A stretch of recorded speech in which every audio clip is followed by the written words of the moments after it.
You, John Fitzgerald Kennedy, do solemnly swear I, John Fitzgerald Kennedy, do solemnly swear that you will faithfully execute the office of President of the United States that I will faithfully execute the office of President of the United States and will, to the best of your ability, and will, to the best of my ability, preserve, protect, and defend the Constitution of the United States. preserve, protect, and defend the Constitution of the United States. So help you God.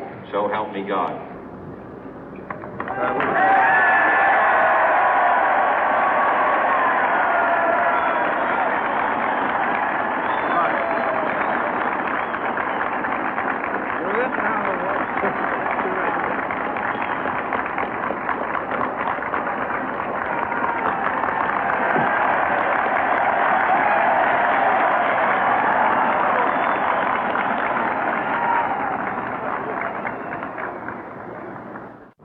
Vice President Johnson, Mr. Speaker, Mr. Chief Justice, President Eisenhower, Vice President Nixon, President Truman, Reverend clergy, fellow citizens. We observe today not a victory of party, but a celebration of freedom, symbolizing an end as well as a beginning, signifying renewal as well as change. For I have sworn before you and Almighty God the same solemn oath our forebears prescribed nearly a century and 3/4 ago.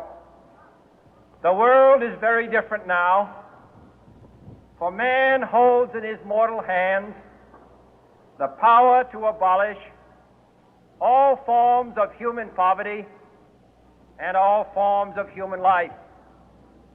And yet the same revolutionary beliefs for which our forebears fought are still at issue around the globe.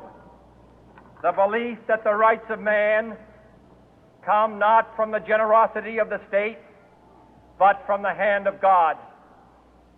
We dare not forget today that we are the heirs of that first revolution.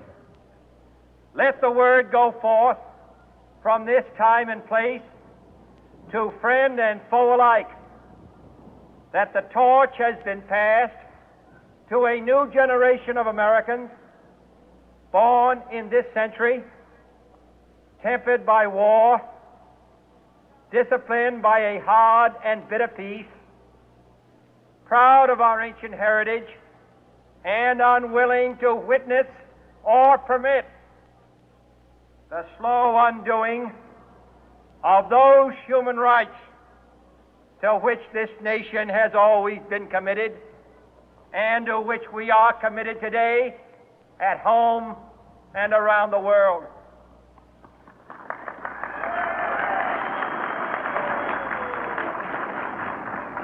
Let every nation know, whether it wishes us well or ill, that we shall pay any price, bear any burden, meet any hardship, support any friend, oppose any foe to assure the survival and the success of liberty.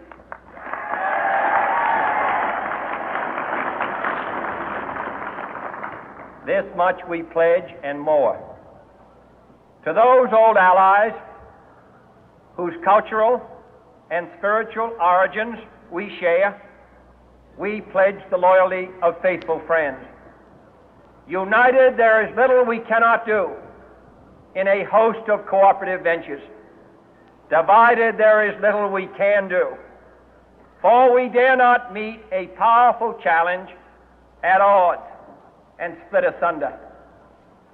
To those new states whom we welcome to the ranks of the free, we pledge our word that one form of colonial control shall not have passed away, merely to be replaced by a far more iron tyranny. We shall not always expect to find them supporting our view, but we shall always hope to find them strongly supporting their own freedom, and to remember that in the past, those who foolishly sought power by riding the back of the tiger ended up inside.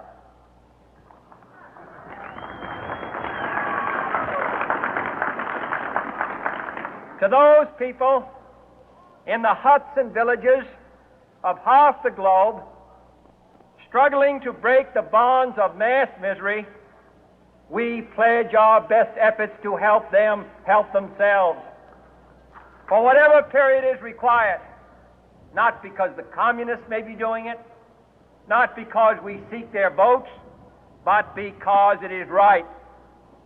If a free society cannot help the many who are poor, it cannot save the few who are rich.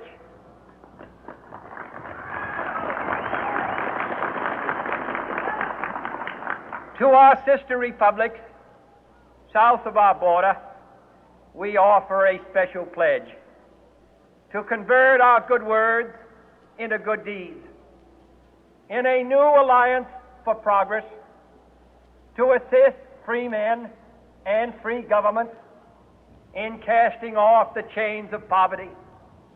But this peaceful revolution of hope cannot become the prey of hostile powers. Let all our neighbors know that we shall join with them to oppose aggression or subversion anywhere in the Americas. And let every other power know that this hemisphere intends to remain the master of its own house.